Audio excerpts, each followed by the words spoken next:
Chicos, ¿cómo están? Qué placer. Bien, ¿y tú? Bien, bien, bien. Óiganme. Oh, hold on, sorry. Let me change the chip. Guys, what a new season. That's going to be amazing. How do you feel? It's the only Latin history in the Anglo screen. Yeah, I mean, obviously we very proud of it. Very blessed to be part of the opportunity and not just that, I mean, we definitely feel the responsibility of telling the story as Latinos. But for us as well, we're just telling a great story. This is a great show. It's a great story. This season has so much heart, so much pain, so much joy, so much conflict, so much action. It's a thrill ride. It's great entertainment. And for me, what I'm proud of is that regardless of your ethnicity or who you are, it's a show that you can really enjoy and be part of. Yes. Clayton, did you know that JD was part of a gang? I have heard this story, yes. Yes. That was scary game. Very scary out here. Yeah. I hear that. We don't talk about it. That's how scary it is. That's how scary it is. We don't talk about it. We want to take care of the reputation of the boy, right? Yeah, that's right. Agreed. Yeah, of course. Golden boy, of course. Guys, we were talking about with Danny and Carla, we were talking about the stories of the frontier, the south side of the frontier. And you are deep in that world because it's 3 seasons. You must learn something. You must change in somehow after learning about the stories and the reality that facing that side of the country. How has been for you this path? Well, for me, we're speaking about Mexico, right? Like what we've learned, because we've had to, as actors, we've had to film down there, I want to say 3 or 4 times now. And it's interesting the juxtaposition of each part, like certain parts of the country, how it could go from, it seems so structured to not well put together. And that was so jarring to me. I was not aware of that. I was taken back. I was sad. I felt kind of ashamed that I wasn't well versed on this enough. It made me want to learn more about it myself as Clayton. And it was, but at the same time, we would go into these parts of town and, even if they were poor and run down, they don't, obviously they don't see it like that. Right. But just the amount of love, the amount of pride that they had for their country and for the area that they lived in was outstanding. I was taken back by it. I was like, wow, I personally, I was like, you can never complain again. There's nothing to complain about. Look how a different part of the world, or not too far from you, but look how a different part of the world from you is living and nobody's complaining. This is a way of life, happy, going about their business. So it was kind of like a reality check for me. I really had to take a step back, kind of humble myself and really educate myself at the same time. JD, you both are, your roots are from immigrants. How do you feel, how different do you feel than others? Because immigrants, parents can want to teach you to be proud of your roots or your language or your traditions, but you grow up here. How different are you or the other kids in the town? Well, you definitely feel like you feel like you're living in 2 worlds, so to speak. My father came here from Argentina, my mom came from El Salvador, so that is our culture, and we would go to family gatherings and listen to Bolivian music, and then I would go to school, and on the street everybody thought, they called me white boy, and and then when I went to a private school with white people, they call me Mexican. So, you definitely, it's tough. It can be tough, sure. And your parents want you to assimilate. You know, my parents wanted me to, they came here for a purpose, and that was for the American dream. You know, they wanted to have a family. They wanted us to go to school.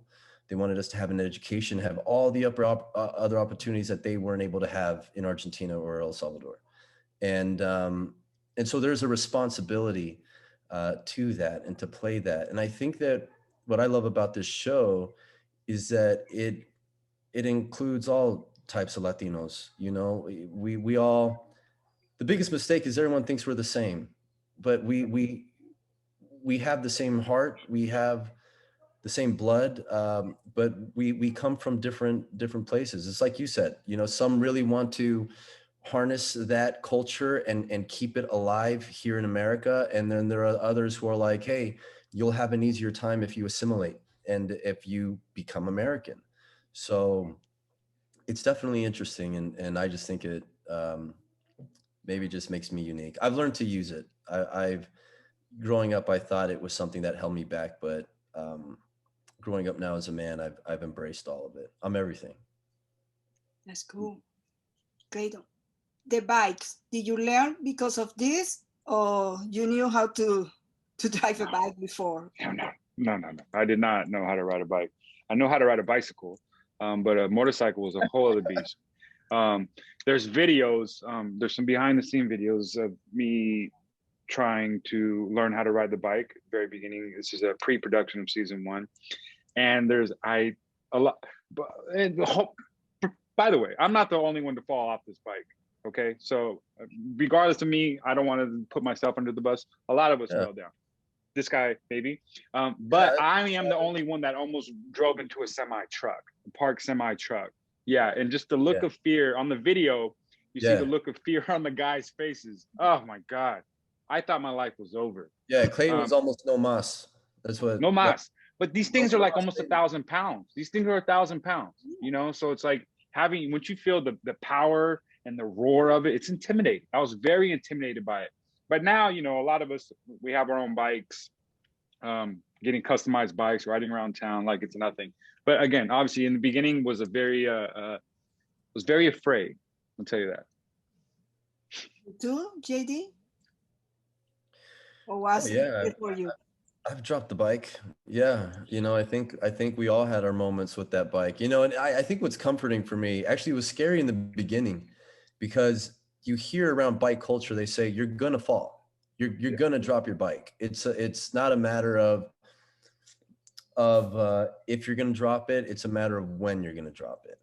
And so for me, I think I'm lucky enough that I dropped it on my first day of filming.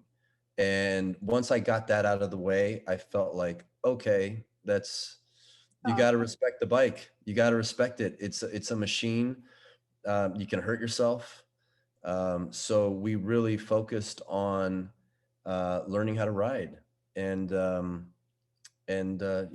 so it's and Monica, I feel like you know what you do. JD is great, by the way. He's amazing on the bike now. We all are. But you know, we all are. But you know, we should have known right from the beginning. They told us, our instructor told us, you know, how to dress, and they were like, dress for the slide, not for the ride. You know, dress for the crash. Don't dress for looking cool on the bike. So like, we should have known right then. Right? You should have known right from that. Like you're expected to fall. Yeah. Unfortunately. I'm almost 5 feet, and I always want to ride a Harley Davidson, but I think I'm thinking about it twice. Well, one day we're gonna have to put you on the back. Yeah. I think that'll be fun. And it's recorded. Yes. Yeah. That's awesome. I ask him all the time. He never offers me that. Yeah, you can come. You can get a ride too, baby. Yes. Guys, what was the one thing that you live in the childhood that changed your life and you're not gonna forget? Me as a person or as easy? No, as a person. Oh wow. Something that you live in the childhood. Something. Wow. I don't know. That's. I'll say something. I'll touch on it real quick. Yeah. You know, as a child, I was unfortunately left alone a lot, and I spent a lot of time alone. And I always that always really bothered me. And and it affected me. I thought in my adolescence, into my teenagers, into my early adult years. But now as a grown man, I enjoy my solace with so much love now. I feel like I learn the most when I'm by myself.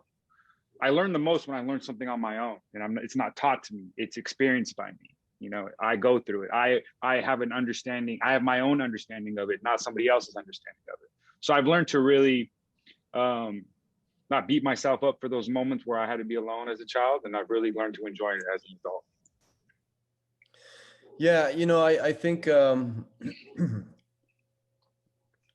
think growing up now, like being a man and having my own family and just being so passionate about the art of acting and storytelling, I really look back to my childhood and I see that as a child, you know, it's funny when I drive around now and I see the billboards and I see the posters and I see the promos for Mayans, I think of my parents. Um, it's hard, you know. Sometimes families have a hard time. We had a hard time. You know, my parents had a hard time. My dad was a police officer and Marine. He was constantly gone. Eventually, my parents got divorced, and my mother, to protect us from all that emotional stress, would take us to the movies.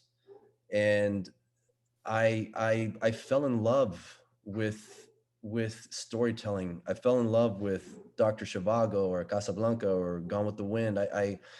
It brought me into this fantasy world, and it affected me in such a way where I related to it. I saw life through it, and I wanted to be a part of that. I wanted to tell that. So I think that, you know, I just think of my parents. I think of my mother and how she really she gave me something. She gave me something to put my energy into. It's amazing. Okay, last question. This season, I hear this season is gonna be very emotional because the writers are digging in your back, in your past. How do you feel about it? How challenging was this for you as an actor, for both of you? Well, you know, I think for Angel, it's been I